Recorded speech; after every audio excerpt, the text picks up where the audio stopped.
Hey, y'all, it's your boy Diggity Dean Dane Sampson, or whatever you feel like calling me today. If you really know me, you know I'm just trying to chill more in Daner's world. Today I have a very special guest, one of our performers at the Bayside Bash, Miss Pretty Girl Rico. How are you? Hey, good. Yeah, you look amazing. Thank Those you. nails are, you got like a long nail, huh? Yeah, I Yeah? do. I do like a good long nail. It is. I got to tell you, one of the funny things about girls where you guys got them is watching you guys text like this. Yeah. Yeah, sometimes. Or like the clickety clack. You get a clicky clack. Yeah. It kind of reminds me like I don't know how old you are, but I'll probably show my age, like the old school Nokia phones when you just like, Oh, you had yeah. like Morse code. Yeah. Yeah, probably. You could do that blindly. So, I'm excited to have you. One of my partners, Ray Millions. Shout out to Ray and 4FR, who's one that got what it takes. But he does an amazing thing for the arts and creative community with the Vision Circle, which where you guys met, right? So, how did you tell me about how you discovered it? Did you just see it online? You're like, hey, you know what? I'm going to check this out. Yeah, so I'm trying to like do more collaborations like with TikToks and stuff like that. Yeah. So I saw that they were having like a meetup, a Vision Circle, where they have like a cameraman and like people you can like collaborate with. Yeah. So I reached out and that's how we linked up. Dude, and it's amazing, like the amount of people that actually show up for that. Yeah. Yeah. It's great. I love that for him. Yeah, and for everyone involved, Yeah. So you left a mark, obviously, with him because, the Vision Circle, I think it was last week or the week before, something like that. They do it like every couple weeks, I think. Yeah, I think it's once a month. Yeah. Yeah, but immediately he was like, I found a girl. And I was like, okay, I checked her out. And I was like, yeah, you did find one. You found one. And, when I saw you, I didn't know what to expect. Because like some of your videos, you're like very like Valley girl and this and that. Yeah. And then sometimes you're like, rah, rah. Yeah. I have different aspects to my personality. Like pink is my favorite color, but me and black go together real well. Oh, I feel it. Nothing wrong with the pink or black with a little pink outline. So that's fantastic. You recently released an album. Is that correct? Beautifully Chaotic. Yes, beautifully chaotic. Which I love that term. Thank you. You're welcome. That's been out about a month now, correct? Yeah. How's it doing? It's doing really well. Right now, I think I'm at about 25,000 streams. That's in a month? In a month. That's amazing. Is this your first album too? So I dropped the EP before this one, but this is like my first like big project. Yeah, that's amazing. And you're already at 18,000 monthly Spotify listeners. That's insane. I'm kind of jealous, to be honest. Thank you. I'm trying. Shout out to my marketing and PR team. Yeah.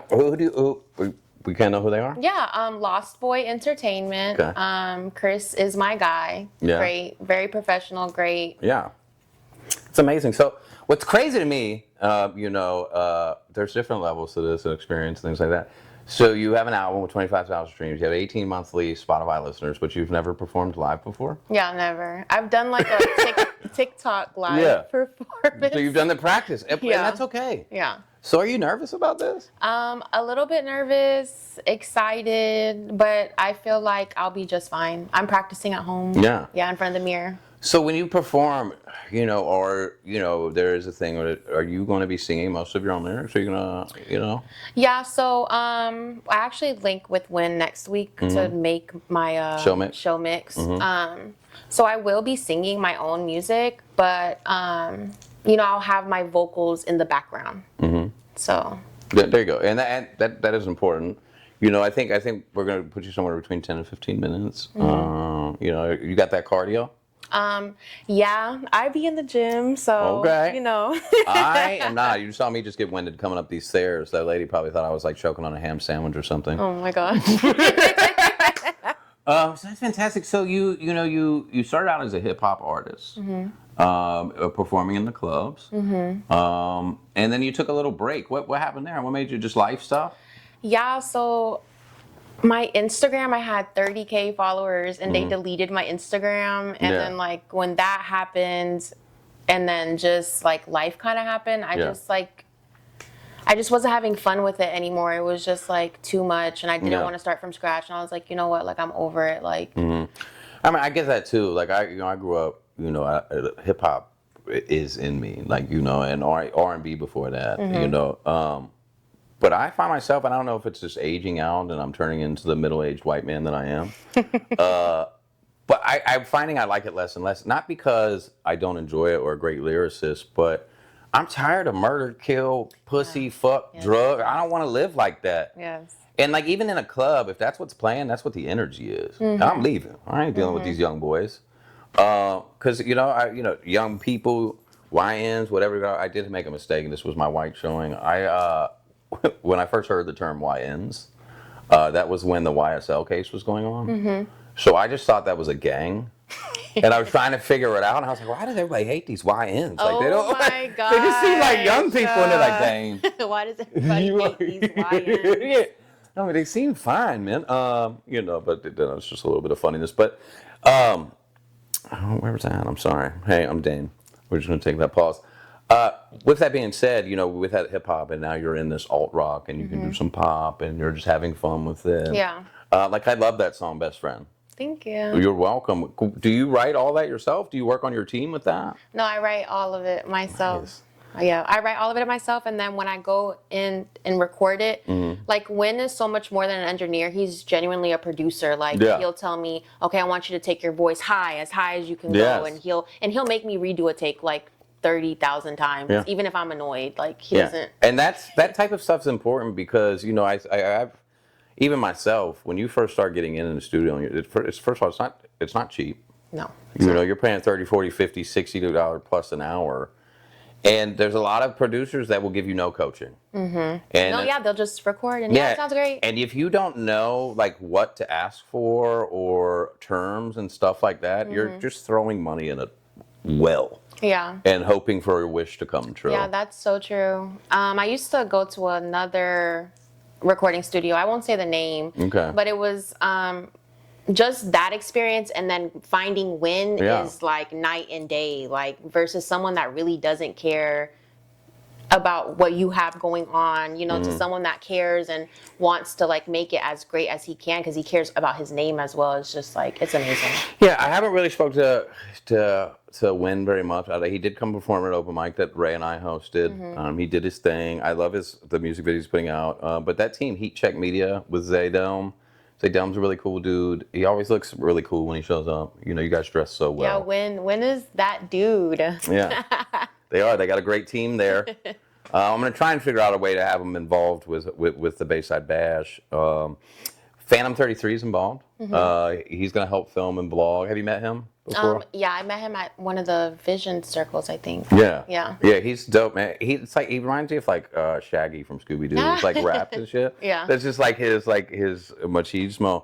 I got some other good actors on there too, but back to you. So you also have a daughter, so you're a mom. You worked full time and you're still pursuing this. How do you balance that work-life balance and your creative time? So I have like specific days for things. So like Monday through Thursday is when I work my regular job, and then Fridays are my content days, and then Saturdays are my family, my lazy days, and then Sunday's cleaning day. You got it all structured out. Yeah, have to. You got it all structured out. So I like to ask everyone that comes on my podcast, especially artists, if you could compare your music to any type of food, what would it be and why? And don't give me some people will be like Thanksgiving. That's not a food. Yeah. Old Country or Cracker Barrel is not a food, Like one type of food? Yeah, like a type of food, like or a meal or a meal. Yeah, glazed salmon. I don't know. Are you a papaya? So if my music was a type of food, think about it. This is interesting. It is. Okay, it would be. I feel like I'm gonna let you answer first, and then I'll tell you what your music makes me feel like. 3. I don't know. This is like difficult. Spaghetti. Spaghetti. Okay, why? Because it's kind of like crazy, like it looks like a lot going on, and like you got your like sauce over here, and then the meat over there. Yeah. It's beautifully chaotic. Right, and but it all comes together. Yes, it all comes together. I was gonna be so when I heard you reminded me of Nerds Candy. I like that. Yeah, you did. It's very fun. It's delicious. It's a little sweet treat, Yeah. I like so, for folks at home that don't know you, why should they know Pretty Girl Rico, and why should they not forget her? They should know Pretty Girl Rico because Pretty Girl Rico is just authentically herself. Like she doesn't live by boundaries or rules, or she won't be put in a box, you know. And they shouldn't forget me. That was the second question. Second one, and why? Okay. No, why should they know you? Why should they not forget you? And they should not forget me because I make music for the soul. Like, I talk about real stuff in my music. I talk about more than just, pussy, money, weed. Like, I really feel Cardi's like you can doing that enough for everyone. You're right. So I feel like you can really relate to my stuff. And this is real life experiences that I went through that I'm sure other people have been through.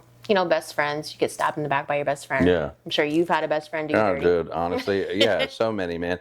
And honestly, the more success you start to have, the more hatred they reveal. Yeah. And it's crazy, man. I'm like, you really always felt this way, didn't you? Yes. Yes. And you gotta, I've learned, I used to take everything, I was a people pleaser. Mm-hmm. I come from where, I've never met my father. My mother was adopted. Mm-hmm. I've had 3 last names as a man. That's weird. That's a lot. So I've always struggled with identity. So I was always so desperate for people to like me. Mm-hmm. And then eventually I'm like, they didn't really like you. They just liked what you were doing for them at that time. Right. And as I've gotten older, I had to have an ego death and really just let it out. And now I don't take it personal, but and I feel better. I love myself. Mm-hmm. I could be content forever, but would I be happy alone forever? That's the struggle. Right. Because this is all great to do. Mm-hmm. I don't want to do it alone. Who wants to sit at a table alone every night and eat, even if you've got everything, That's true. So what would an ideal 2026 look like for you with your music? Ideal 2026, I want to start performing more, get my face more out there. I will have 3 more projects done by the end of the year. Mm-hmm. And I will be at 100K monthly Spotify listeners. Clock it. I think you can get there. I mean, 18,000 in that short amount of time, that's extremely impressive. I'm not going to lie. I'm trying to do it. Look at the camera, tell the folks where they can find you and your music. So you could find me, Pretty Girl Rico. That is my tag for my YouTube channel, my TikTok, and my Instagram. My music is out on all major platforms, so go stream it. Yeah. And you can see her next, performing for the first time ever at the Bayside Memorial Bash, May 23rd at Artie Olds Park. Yes. Sponsored by Damick Health and Wellness, Spin Bin Magazine, myself. We got the whole team. The whole gang's going to be there. It is free to the community. Yes, it's a family event. It is a family event. I haven't decided if I'm going to serve. Let me get your opinion. We'll just talk about it. I am really struggling with deciding to whether or not to sell alcohol. People like it, but in order for me to sell alcohol for the minority that may or may not buy, it's $6,000. What about just beer and wine coolers? It doesn't matter. Oh, it doesn't matter. Yeah, if there is, and so I got to have 6 deputies and a supervisor and an EMT team to serve alcohol. It's a lot, but I don't know. Will I even make money? Right? Are you going to make that back and then some on top? Yeah, so I don't know if it's worth it, but. I think we're at a point because, especially Gen Z, Gen X, the generations after millennials, they are finding alternative ways that they don't go. The bars are losing business. People are not drinking like that anymore. No. And I especially found that down here in Florida, there is a huge dry bar scene, like these Cava and Kratom shops and alternatives. Hi, Grayson. You trying to steal the show? So, do you think people wouldn't come if I didn't have alcohol? I feel like the people will come regardless. Because it's about the music. Right, and it's more like family time. So but people do love their beer to chill by the water and drink beer. Well, see, and then I wonder if because it's a park, could I do a BYOB, you think? I wonder. Right, yeah, literally. But that could get out of control. That could, and then you don't want to be held responsible if something goes left. So we'll think, I don't know, we'll let the public decide. Alcohol or no alcohol? Are you guys good with Capri Sun? No, I'm just kidding. I love Capri Sun. I do love Capri Sun. So, I'm sorry, give me a moment. We're going to take a quick break. We'll be right back. We're not. I'm just got to regroup myself. Yeah. So, is there any other things you want me to hit real quick? No, I think it went good. Think we're good? Yeah. Okay. I think it flowed. So, you didn't really take a break. I just wanted to see where she was at. I'm Diggity Dean Dane Sampson. This is Pretty Girl Rico. We will be at the Bayside Bash. This is the Interview Podcast 513. These clips will come out. If you'd like to be involved as a vendor or just need information of how to come see this historic event, we're bringing hip hop to Oldsmar. They don't know how to feel about it, but we're going to let them know we're okay. Yeah, that's a wrap. Thank you. You're welcome. Awesome. I think that was good. Yeah, I think it was really good too.